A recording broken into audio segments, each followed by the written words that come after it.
Let's talk about the voice in your head. You know the one. The one that just said, "What voice?"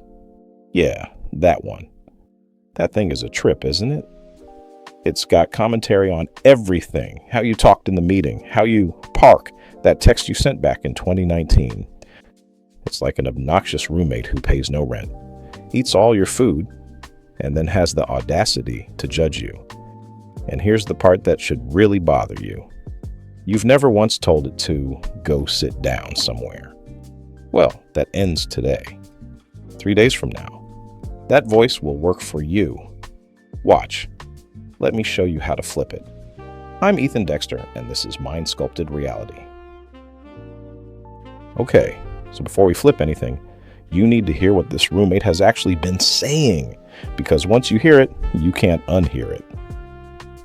Listen to how it talks. It doesn't say I, it says you. You're not good enough. You always mess this up. Who do you think you are? You catch that?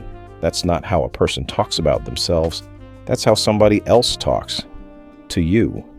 Your own inner voice is addressing you like a boss you never hired. And think about how you respond to it. If a real person stood in your kitchen and said, "You always mess this up," that's a problem. You'd check them on the spot. You would not be nodding along. But when the voice says it, you nod along. You don't question it. You don't ask for evidence. You just accept it like it's the news. So here's the question nobody ever asks. Where did that voice get its material? Because it didn't write those lines. Think about it. You're not good enough. Who do you think you are? That's not your original thought. You've been hearing versions of that since before you could drive. That voice is quoting somebody. A parent who was having a bad decade. A teacher who decided who you were in about 9 seconds. Some kid in 7th grade whose name you don't even remember, but whose one sentence about you apparently got a lifetime contract. The voice collected all of that. Every sharp comment, every sigh, every door that closed. It kept the recordings, and it's been doing an impression of those people for so long that you think it's you. It's not you. It's a playlist. Somebody else made it. You just never changed the songs. Now, here's why this actually matters, because if that voice was just annoying, I wouldn't waste your 3 days on it.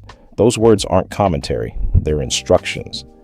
Think about how you feel after the voice really goes in on you.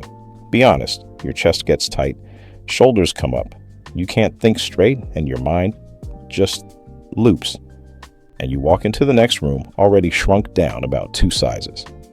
And here's what that costs you when you're shrunk down like that. You miss things, the opening in the conversation, the idea that was right there, the person who was looking at you, ready to say yes to something, and you looked away. The opportunities didn't leave the room. You did. But check this out, because this is the part that changes everything. That machine runs in both directions. When that voice is on your side, when it talks to you like somebody who actually wants you to win, you stand different. You breathe different. You think clearer. You catch openings you'd have walked right past a week ago. Same room, same day, same you. Different eyes. And people feel it. You ever notice that? Some days you walk in and the room just makes space for you. Nothing about you changed on paper. What changed was the conversation you had with yourself in the car. Now, let me be real clear about what I am not telling you to do. I am not telling you to lie to yourself. I'm not talking about standing in the mirror, chanting stuff you don't believe. I am a billionaire. I am a billionaire. You're not, and your mind knows you're not. And it throws that right in the trash. That's not sculpting. That's spam. Here's the thing people miss. Every situation you're in contains more than one truth. Say you made a mistake. Okay. That's true.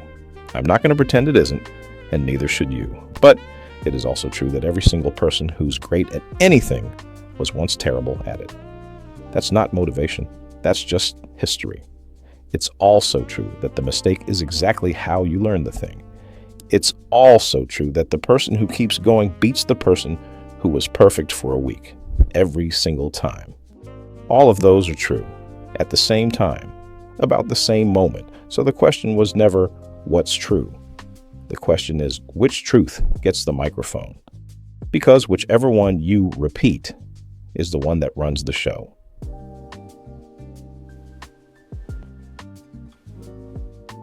So what does the new voice sound like? Think about a real coach, a good one. Not a cheerleader, a coach. A cheerleader tells you everything's great while the building's on fire. A coach looks at the film with you. Yeah, that happened. That was ugly. And here's what we're doing about it. Because a good coach will point at your mistake and your potential in the same sentence, and never once doubt which one wins. Imagine having somebody like that with you 24 hours a day. In the car, in the meeting, at 2 a.m. when the loop starts. Here's the thing, you already got one. It just needs new lines. So here's the challenge, 3 days. For 3 days, you catch everything that voice says. And every time it says something you would not accept from a person you respect, you stop and you flip it. You always mess this up becomes, I'm still learning this, and I learned fast. You're not good enough becomes, I'm not done yet. This is too hard becomes, good means it's worth something. And notice what just happened there. Listen to the flip. The flip talks in I. That's not a small thing. That's you talking back for the first time in your life. That's you finally telling that old voice to go sit down somewhere. The critic says, you, because it's somebody else's recording. The flip says, I, because it's finally yours. Let me make this real for you. Walk through it with me. Say you got a presentation Tuesday morning and it goes bad. Not could have been better. Bad. You lost your place. Somebody asked a question you couldn't answer. The whole thing. Now here's what the old voice does with that. Tuesday afternoon, it starts. You embarrassed yourself. By Tuesday night, it's expanded the case. You always choke when it counts. By Wednesday morning, it's reached a verdict. You're just not the kind of person who can do this. You see what it did? 1 bad hour on Tuesday became a life sentence by Wednesday. That's the voice doing what it does. It takes 1 data point and writes your whole biography with it. Now run it back with the flip. Tuesday afternoon, the voice starts up, you embarrassed yourself, and you catch it. Out loud if you have to. Nope. I had a rough presentation. That's what happened. That's all that happened. I know exactly which 2 minutes went sideways. I know why. Next one, I'll prep those questions first. Same Tuesday. Same presentation. But by Wednesday morning, one version of you is smaller. The other one is sharper. The event didn't decide that. The voice did. Now, one more thing about the challenge, and this part matters. Don't sit around waiting for the voice to show up. Go find it. You know exactly what sets it off. Everybody does. Maybe it's looking in the mirror. Maybe it's opening that project you've been avoiding for 2 weeks. Maybe it's a certain conversation, a certain person, a room. For 3 days, I need you to walk straight at that stuff on purpose because you're not hiding from the critic anymore. You're getting your reps in because every trigger is a training session now. And the second the voice starts talking, flip it every time, no exceptions, no days off. Here's what the 3 days are actually going to feel like. I'm telling you now, so nothing surprises you. Day 1, you're going to be shocked. That voice talks way more than you think. Way more. You're going to catch it while you're brushing your teeth, in the car, mid-email. By 2 in the afternoon, you'll have caught it 15 times and you'll realize it's been like this for years, all day, every day.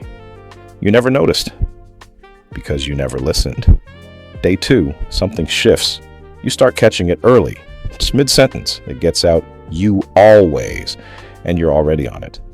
And you're going to notice something else on day 2, something almost funny. It says the same 4 or 5 things, over and over, same lines, different day. It's not even creative. All these years, you've been letting a roommate with 4 sentences judge and tear down your whole life. And day 3. Day 3, you feel it. Not think about it.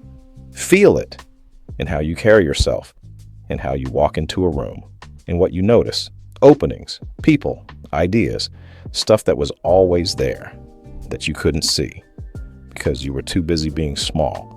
Somebody might even ask you what's different about you, and you're going to smile because the answer is a conversation they can't hear. 3 days.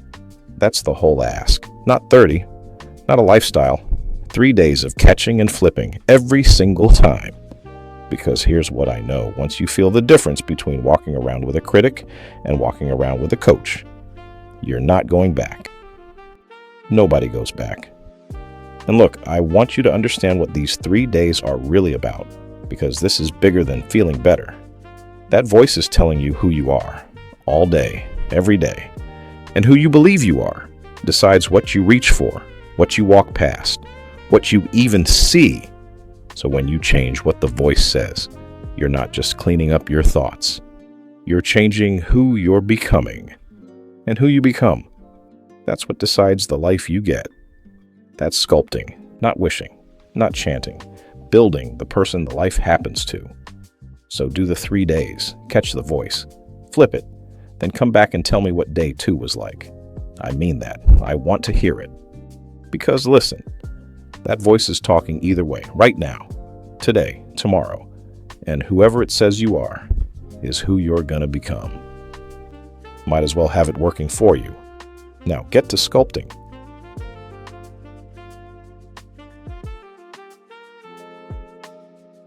Mind Sculpted Reality.